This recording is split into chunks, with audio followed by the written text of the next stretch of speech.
Tous les jours, on est bombardé de nouvelles newsletters, de nouveaux podcasts, de nouveaux articles de blog à lire. Tous ces nouveaux tweets qui s'accumulent, cette nouvelle édition de podcast à aller absolument suivre. On essaye de tout écouter, de tout regarder, de tout lire, tout simplement à cause du FOMO. Le FOMO, c'est Fear of Missing Out, la peur de louper. On a peur de louper la petite astuce qui va changer la manière dont on se développe personnellement. On a peur de la petite pépite du nouveau logiciel qui va tout changer pour notre business. Alors du coup, on veut consommer tout ce contenu, on le consomme encore plus, on surconsomme. Mais la vraie question de tout ça, c'est qu'est-ce qu'on fait de toutes ces informations? Si je vous demandais par exemple, dans le dernier épisode de podcast que vous avez écouté, quelles sont les choses que vous avez retenues, quelles sont les choses que vous avez concrètement appliquées dans votre vie ou dans votre business? Et je sais que pour beaucoup d'entre nous, cette question est un peu compliquée à répondre. Alors qu'en réalité, ces informations, elles sont bien là, quelque part dans notre cerveau, mais c'est juste qu'elles sont non accessibles. Un peu comme si vous aviez perdu les clés de plein de coffres-forts qui étaient dispersés dans votre mémoire. Du coup, qu'est-ce qu'il faudrait faire? Prendre des notes? Mais le problème, c'est qu'on écoute des livres audio en faisant la vaisselle ou alors en promenant son chien. On regarde des vidéos en mangeant son déjeuner et on lit nos articles le matin dans des endroits un peu intimes. En gros, il est quasiment impossible de prendre des notes systématiquement quand on consomme du contenu. Et quand bien même on prenait des notes, comment est-ce qu'on empêche ces notes de dormir au fond d'un carnet ou d'un fichier? En gros, comment est-ce qu'on va faire pour réutiliser tout ce contenu qui va être dispersé? La réponse est simple, il nous faut un système. Un système qui pourra éviter qu'on se retrouve devant une page blanche à chaque fois qu'on a besoin d'une idée ou d'une anecdote. Il faut, selon moi, absolument s'entourer d'idées intéressantes, nouvelles, qu'elles soient sous forme de bouquins, de podcasts, d'articles de blog. Il faut faire en sorte de faire rentrer ces informations dans son cerveau. Et au bout de toutes ces années d'expérimentation, j'ai enfin trouvé mon système idéal qui est basé sur un outil central. Et non, cet outil central, ce n'est pas Notion. Aujourd'hui, je vous explique comment est-ce que ce système il fonctionne, sur quel outil il est basé, mais surtout comment est-ce que vous allez pouvoir le mettre en place. Ce système se décompose en 3 parties. La divergence surlignée,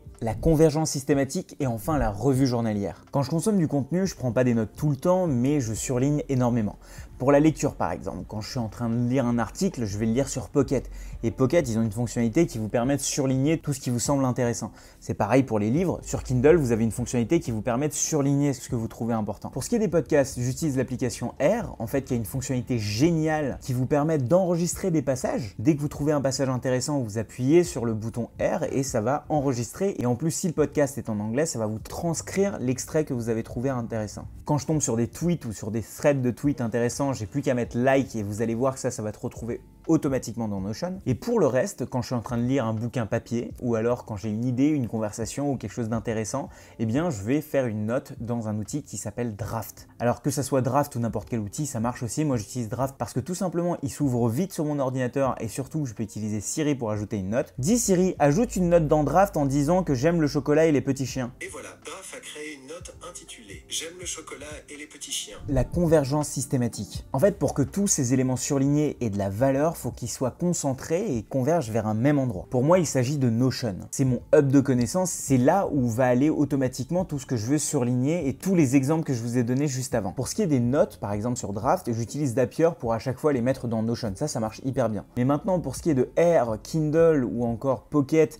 et tout ce que je surligne, l'outil qui me permet de faire en sorte de tout agréger dans Notion, c'est un outil dont je suis tombé amoureux maintenant. Cet outil, il s'appelle Readwise. Si jamais vous avez besoin d'aller plus loin dans tout ce qui est gestion de connaissances, il y a mon ami Elliot Meunier qui a une chaîne YouTube géniale qui lui utilise un autre outil qui s'appelle Obsidian pour gérer toute sa connaissance et avoir des idées. C'est une autre technique un tout petit peu plus compliquée mais qui clairement est intéressante à aller regarder si vous créez du contenu par exemple. Et je vous mets également en lien cet article de Jean-Charles Curdali qui a fait un article sur la méthode Zettelkasten qui est une autre méthode pour pouvoir créer des notes permanentes également. Bref, je vous laisse le lien de tout ça en description. Alors c'est cool, on a surligné, on a fait en sorte que ça converge vers Notion, mais il y a toujours un problème. Parce que le risque avec tout ça, c'est que mes notes dorment dans Notion. Au final, ça peut être dans un gros fichier et je peux ne jamais y accéder. Et pour pallier à ça, il y a ce concept qui s'appelle la répétition espacée qui permet à notre cerveau de mieux retenir des idées et des concepts. Donc en fait, dans l'idéal, il faudrait que j'aille regarder mon Notion tous les jours pour aller sélectionner des notes dedans et en quelque sorte aller réviser un petit peu toutes mes notes. Mais sauf que ça, en pratique, ça marche pas du tout. Mais heureusement que j'ai un petit secret. Et le dernier secret de ce système, c'est la revue journalière automatisée. Dans Readwise, on peut connecter énormément de sources. Il n'y a pas juste Kindle, R pour les podcasts ou juste Twitter, il y a énormément de sources que vous pouvez connecter, je vous laisserai aller voir. Mais en gros, tous les matins, moi je me réveille avec un mail dans lequel il y a ces 5 passages qui permettent d'utiliser cette technique de la répétition espacée pour pouvoir mieux intégrer un concept ou une idée. Bon, dans mon cas personnellement, je regarde jamais mes mails le matin, du coup il y a l'application Readwise qui vous permet de le faire, c'est-à-dire que l'application vous envoie tous les matins une notification avec ces 5 extraits ou idées. Et au-delà de ça, l'application est vraiment gamifiée, c'est-à-dire que vous pouvez mettre des espèces de mots à trous, une fois que vous commencez à connaître ces extraits ou ces idées,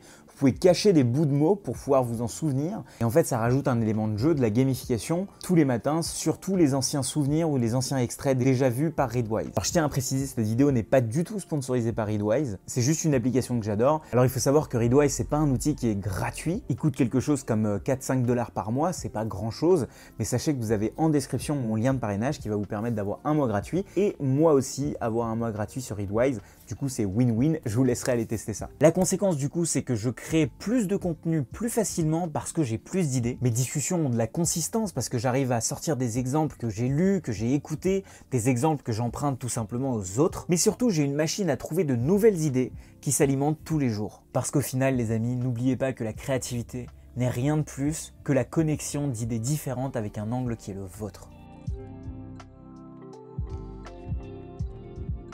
Les amis, si vous avez apprécié cette vidéo, évidemment, n'hésitez pas à mettre un petit like. Et je vous invite à aller regarder ma vidéo sur les erreurs de productivité qu'on fait tous quand on est en télétravail. Malheureusement, avec toute cette pandémie, on est pour beaucoup chez nous en train de travailler. Et dans cette vidéo, je vous donne quelques astuces pour éviter de faire des erreurs qui tuent votre productivité.